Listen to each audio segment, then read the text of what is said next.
Hi friends, welcome to my dreams world. Veera tea పెడుతున్న విశిష్టతో, ఏంటి జాన్ ఫోన్ చేశావు అని అడిగాడు. అది మీ వాళ్ళంతా ఎప్పుడో వచ్చేశారు, మీరు ఇంకా రాలేదని. అంటే నేను రాలేదని కంగారుతో చేశావా, లేకపోతే ఇంకా రాకపోతే బాగుండు అనుకున్నావా? విశిష్ట వెనక్కి తిరిగి, అయ్యో రామ, అలా ఎందుకు అనుకుంటాను అంటూ కోపంగా చూసింది. అవును, మీకు ఎంత ఉంటుందేంటి ఆస్తి? ఎందుకు? లేదు, మీ బాబు, మా నాన్న ఆ ప్రాపర్టీస్ చూసుకునే కదా నన్ను అరెస్ట్ చేయించి పోలీసులతో కొట్టించాడు. విశిష్ట ఏం మాట్లాడలేదు, బాధగా తన వైపు చూసింది. ఆ చూపేంటి అని అడిగాడు సీరియస్గా. బాధగా చూశాను. మరి ఆ రోజు ఐ హేట్ యూ, నాకింక ఎప్పుడు నీ మొహం చూపించకు అంటూ అసహ్యంగా చూశావు. విశిష్ట బొంగుముద్దు పెట్టి టీ కప్పు తన చేతికిచ్చి చిట్టి అంటూ పిలిచింది. చిట్టిగాడికి వీరా వచ్చాడని తెలియక ఎగేసుకుంటూ వచ్చాడు. వీరాని చూసి వచ్చినవాడు అలాగే సైలెంట్గా ట్రే పట్టుకుని వెళ్ళాడు. నేను ఏదో అడిగా, మా ప్రాపర్టీస్ గురించా? నాకెలా తెలుస్తుంది, మా నాన్నకి తెలుస్తుంది అంటూ టీ సిప్ చేసి, ఆహా సబాష్ విసి అంటూ భుజంపై కొట్టుకుంది. ఏంటది అని అడిగాడు మాపే ఫేస్తో. టీ బాగుంది, ఆస్వాదిస్తూ తాగుతున్నా. మీకు నచ్చింది కదా? పర్లేదు, ఏదో ఉంది. ఓహో, చిట్టి టీ పెట్టినప్పుడు ఎలా ఉండేది? చాలా చండాలంగా ఉండేది. అప్పుడు మీరు చిరాగ్గా పెట్టిన అర్థం ఉంది. ఇప్పుడు మీకు నచ్చే కదా అడిగి మరీ పెట్టించుకున్నారు అంటూ వీరా దగ్గరికి వచ్చి తన చేతిలోని టీ కప్పు తీసుకుని కొంచెం సిప్ చేసి, ఇప్పుడు సిప్ చేయండి అంటూ కప్పు నోటి దగ్గర పెట్టింది. వీరా తాగి తన వైపు చూస్తుంటే, అయ్యో అన్నింటికి అదే చూపా అంది సీరియస్గా. చిట్టి టీ తాగినప్పుడు వ్యాక్, మీ జాన్ ఇచ్చినప్పుడు ఇలా ఇలా పెట్టాలి ఫేస్, అర్థమైందా అని అడిగింది. వీరా విశిష్ట నడుం పట్టుకుని దగ్గరకు లాక్కొని, ఏంటి ఫీలింగ్స్ నేర్పించాలని ట్రై చేస్తున్నావా అని అడిగాడు తన కళ్ళలోకి చూస్తూ. మరి అన్నింటికి ఒకేలా పెడితే చాలా బాగోదు కదా అంటూ కళ్ళు టపా ఆడించేసింది. జాన్ చేసిన ఓవర్ యాక్షన్ చాలు, అడిగిన దానికి మాత్రమే చెప్పు. విశిష్ట తనని విడిపించుకుని, అందుకే చిట్టి మాపే అనేది. మళ్ళీ నీ ఫ్యాన్స్ గింజుకుంటున్నారు. వాళ్ళ కోసమైనా కాస్త నవ్వటం ప్రాక్టీస్ చేయి మిస్టర్ మాపే అంటూ జుట్టు నెరిపి బుగ్గలు గట్టిగా లాగి పరిగెత్తింది.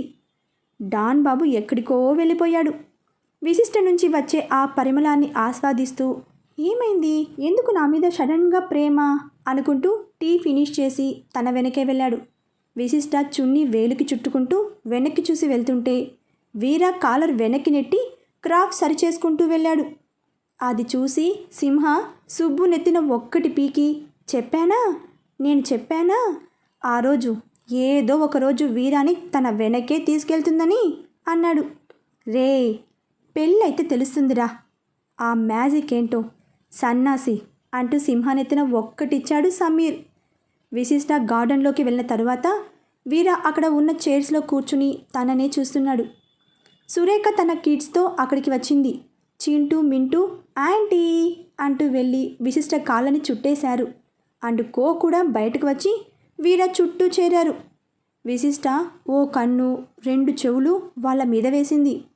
ఖాళీ విశిష్టనే తదేకంగా చూస్తున్న వీరాతో, చూడటమైతే నీతో మాట్లాడాలి అన్నాడు చెవిలో చిన్నగా.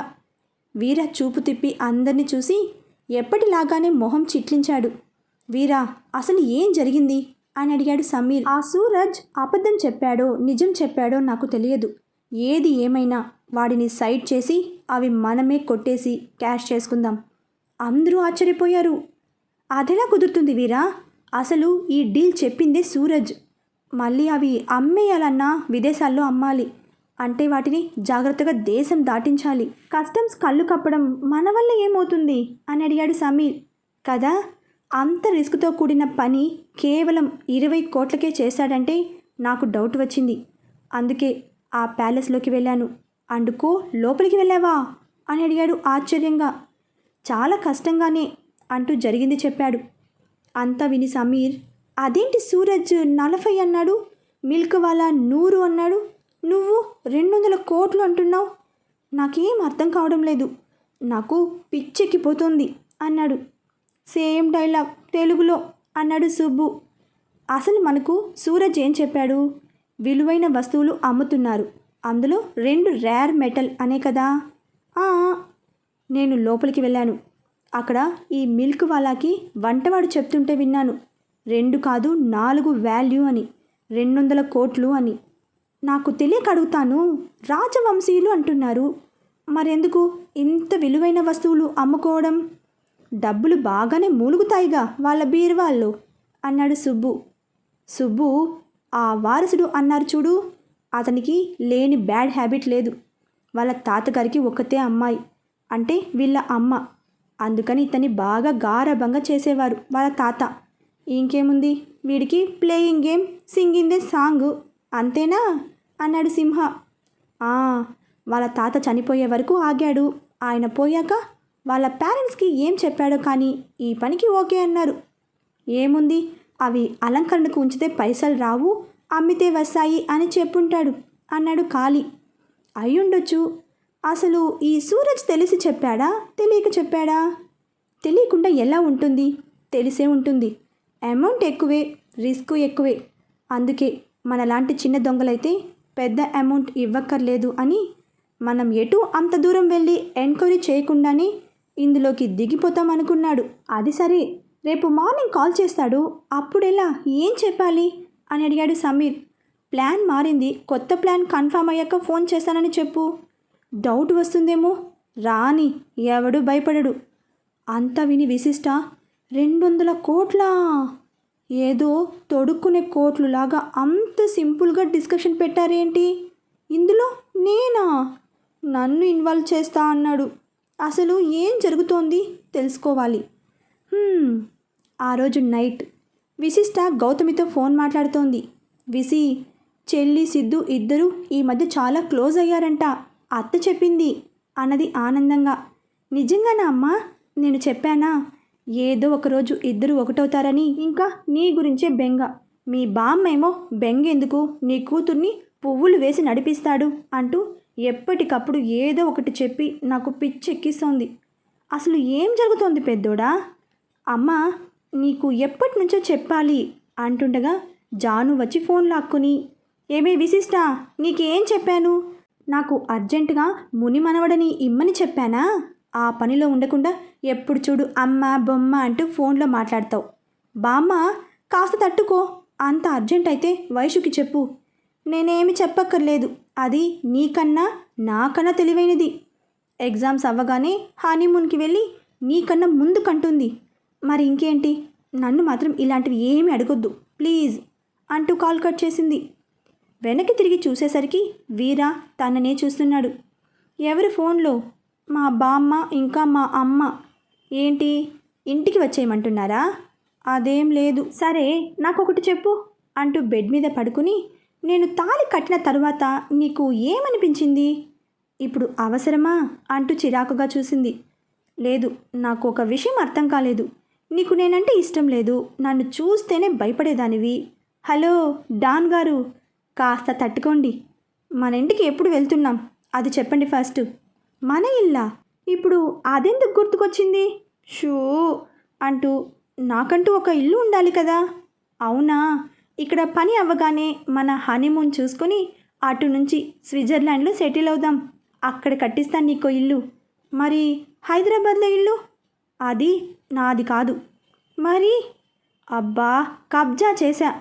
అంటే ఇప్పటి వరకు మీకంటూ ఒక ఇల్లు లేదా, అంతేనా? అవును. ఇంకో విషయం, మీ బాబు ఆస్తి గురించి ఎందుకు అడిగానంటే, ఏ డబ్బులు చూసుకుని ఆయన గారు ఎగిరెగిరి పడ్డారో, ఇప్పుడు అంతకన్నా ఎక్కువగా సంపాదించి నిన్ను ఓ రేంజ్లో చూసుకుంటా.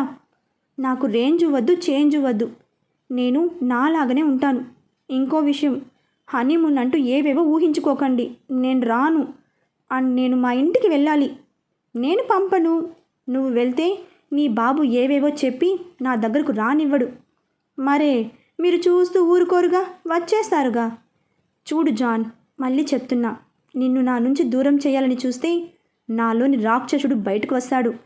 మన పెళ్లి రోజు చూసావు కదా, ఇంకెప్పుడు అలా జరగకుండా ఉంటే మంచిది అంటూ కళ్ళు మూసుకున్నాడు.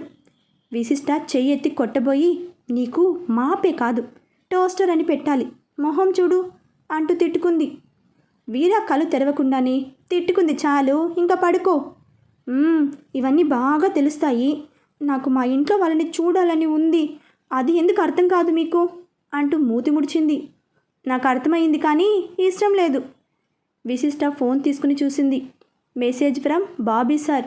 ఓపెన్ చేసింది. Hi Vishishta, how are you? Next month జరిగే ఫ్యాషన్ షో గురించి నీకు నటాషా చెప్పే ఉంటుంది. సో నెక్స్ట్ మంత్ 5కి ఇక్కడ ఉండాలి. కొత్త డిజైన్స్ ఏమైనా క్రియేట్ చేయి. Take care your self Bobby అని ఉంది. ఇప్పుడు ఇదొక్కటే తక్కువ నా మొహానికి అనుకున్నది విశిష్ట. 2 రోజుల తర్వాత టైం 5 గంటలు. సమీర్ మంచి నిద్రలో ఉండగా ఫోన్ మోగింది. చెవి దగ్గర పెట్టుకుని హలో అన్నాడు మత్తుగా. ఇంకా లేవలేదా? అదేంటి అంటూ గొంతు కోపంగా వినిపించేసరికి డాక్టర్ బాబుకి మత్తు వదిలింది. సూరజ్ భయ్యా? నేనే. అసలు ఈ పాటికి అక్కడ ఉండాలి. అలాంటిది అది సూరజ్ భయ్యా, యాక్చువల్లీ ప్లాన్ మారింది అందుకే.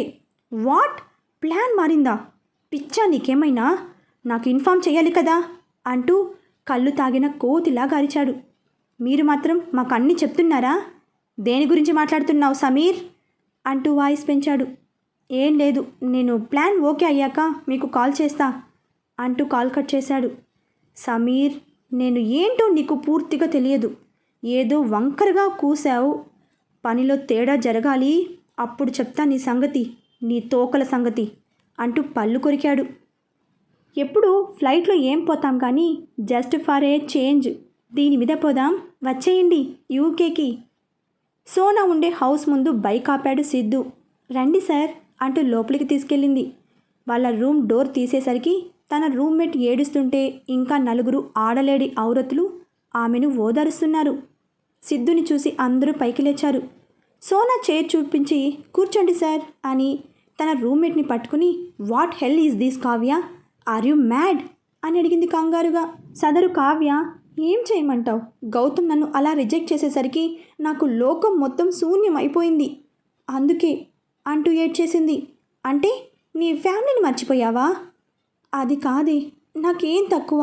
స్టేటస్, కెరీర్, వాట్ నాట్ అన్నింట్లో తనతో ఈక్వల్. ఎందుకు రిజెక్ట్ చేయడం? అంతలో Siddhu, see miss Kavya, love is a part of life, it's not a life. అవును కావ్య, ఎవరినో ఎందుకు, నన్ను చూడు. సిద్ధు సార్కి ప్రపోజ్ చేస్తే రిజెక్ట్ చేశారు. సిద్ధు బావ గతుక్కుమన్నాడు. ఇదేంటి అటు తిరిగి ఇటు తిరిగి మ్యాటర్ నా వైపు దూసుకొస్తోంది అనుకున్నాడు. సార్, మీరు ఏమీ ఫీల్ అవ్వకండి, నా ఒపీనియన్ చెప్తున్నా. సార్ రిజెక్ట్ చేశారని నాకు కోపం వచ్చింది. ఇండియా వెళ్ళిపోయా, ఇంకా రాకూడదు అనుకున్నాను. But what about my career? అందుకే మళ్ళీ వచ్చేసా. సార్కి పెళ్ళయిందని తెలిసింది. నాకు సార్కి రాసి పెట్టలేదు. నా ఫేట్ ఇంతే అనుకున్నా. ఇంకా నా మనసులో నుంచి సార్ని తీసేశాను. అండ్ వైష్ణవి సార్ వైఫు చాలా ఇన్సల్ట్ చేసింది ఒకరోజు. నేను కోపంతో తిట్టేశా. బట్ తను చాలా చిన్నది, అందుకే తనని క్షమించేసి ఫ్రెండ్షిప్ చేస్తున్నా. అంతేకాని సార్ మీద కోపంతోనో నా లవ్ సక్సెస్ అవ్వలేదనే బాధతోనో నేనేం నీలాగా చేయలేదు అంటూ ఆపి సిద్ధు వైపు చూసింది.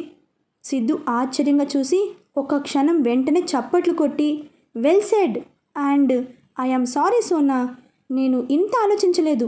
నువ్వు అవేమి పట్టించుకోకుండా మళ్ళీ మన కంపెనీలో జాయిన్ అయ్యావు. రియల్లీ యు ఆర్ యూనిక్ అన్నాడు. కావ్య కళ్ళు తుడుచుకుంటూ, సోనా, నువ్వు చెప్పింది 100% కరెక్టే, నేను నిన్ను ఫాలో అవుతా అన్నది. సిద్ధు పైకి లేచి, ఓకే గుడ్, ఏదైనా అవసరమైతే షాన్కి కాల్ చేయి. వద్దులే, నాకే చేయి, ఇంక నేను వెళ్తాను అంటూ బయటకు నడిచాడు. సోనా బయట వరకు వచ్చి, thank you so much sir, వైషుని వదిలేసి నా కోసం వచ్చారు, ఇట్స్ ఓకే అంటూ వెళ్ళిపోయాడు. ఇంటికి వెళ్ళేసరికి సుచిత్ర, వైషు ఇద్దరూ నవ్వుకుంటూ టీవీ చూస్తున్నారు. సిద్ధుని చూసి చూడనట్లు యాక్ట్ చేశారు. మామ్, ఫుల్ ఆకలి అంటూ ఒళ్ళు తల పెట్టుకుని అడిగాడు. ఏ పాపం, మీ సోనాతో కలిసి ఏం తినలేదా అని అడిగింది సుచిత్ర. సిద్ధు బావ షాక్ అయ్యి పైకి లేచి, సోనానా, అదేంటి మామ్ అలా అంటున్నావు అని అడిగాడు ఆశ్చర్యంగా. ఎందుకు బావ అలా యాక్ట్ చేస్తావు? నేను పిలిస్తే బిజీ అంటూ బిల్డప్ ఇచ్చి ఆ సోనా పిలవగానే ఎగ్గేసుకుంటూ వచ్చేసిందే కాక ఆమెతో వెళ్ళిపోయావుగా అంటూ లేచి లోపలికి వెళ్ళింది. Siddhu, what is this? నీకు పెళ్ళయింది, ఆ విషయం మర్చిపోకు అంది సుచిత్ర. ఏంటి మామ్ నువ్వు కూడా? Sona is just hour employee. తను కాల్ చేసిందని వెళ్ళలేదు, వైషు కోసమే వెళ్ళాను. మరి తననెందుకు డ్రాప్ చేసావురా అని అడిగింది సీరియస్గా. సిద్ధు జరిగింది చెప్పి, అలా వెళ్ళాను, వెంటనే వచ్చేసాను, అంతేకాని తనతో ఎందుకు డిన్నర్ చేశాను? నువ్వు కూడా అలా మాట్లాడటం రెడిక్యులస్ అంటూ లోపలికి వెళ్ళాడు. నీ సంగతి కాదు, మీ మధ్య అడ్డు వస్తే ఆ సోనా సంగతి చెప్తా అనుకుంది సుచిత్ర కోపంగా. నెక్స్ట్ డే ఆఫీస్కి వెళ్ళటానికి సిద్ధు రెడీ అయ్యి వైషు కోసం వెయిట్ చేస్తుంటే తను ఇంకా రాకపోవడంతో, మామ్ వైషు ఏది అని అడిగాడు. తనకి హెల్త్ బాగోలేదు, ఇవాళ రాదు, నువ్వు లాగించు అన్నది పని చూసుకుంటూ. ఏమైంది అంటూ వైషు రూమ్లోకి వెళ్ళాడు. రౌడీ పాప మంచి నిద్రలో ఉంది. సిద్ధు తన దగ్గరగా వచ్చాడు.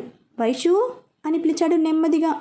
No answer. సిద్ధు డోర్ దగ్గరకు వేసి వచ్చి, వైషు లే అంటూ తట్టి లేపాడు. ఏంటి ఎద్దు బావా, మంచి స్లీప్లో ఉంటే డిస్టర్బ్ చేస్తావు అన్నది మత్తుగా. హెల్త్ బాగోలేదని మామ్ చెప్పింది, ఏమైంది? వైషు కళ్ళు తెరిచి, నీకోసం సోనా వెయిట్ చేస్తూ ఉంటుంది, ఇంక వెళ్ళు అముల్ బేబీ అంటూ బుగ్గలాగి అటు తిరిగి పడుకుంది.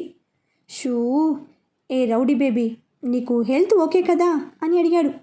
ఓకే కాదు, నిన్న నువ్వు అక్కడికి వచ్చిన దగ్గర నుంచి కడుపులో ఒకటే మంటలు, ఇంక తనని నీ బైక్ మీద తీసుకెళ్ళిన దగ్గర నుంచి ఒకటే ఎసిడిటీ వచ్చింది, ఏమీ అరగడం లేదు, ఇంక వెళ్ళు, నేను రాను ఆఫీస్కి అన్నది దుప్పటి కప్పుకుంటూ. సిద్ధు నవ్వుతూ, అదా నీ ప్రాబ్లం, జెలస్ అంటారు దీన్ని, మా ఊళ్ళో అదే, మా ఇండియాలో కడుపు మంట అంటాము. వైషు, నీకు చెప్పకుండా వెళ్ళాను, ఐఎమ్ సారీ యార్, ఇంకెప్పుడు అలా చేయను, ఇటు చూడు అంటూ దుప్పటి లాగి వైషు నుదుటిపై కిస్ ఇచ్చి, నువ్వు ఇవాళకి రెస్ట్ తీసుకో అండ్ ఎగ్జామ్స్కి బాగా ప్రిపేర్ అవ్వు, సరేనా అంటూ పైకి లేచాడు. వైషు ఏం మాట్లాడలేదు.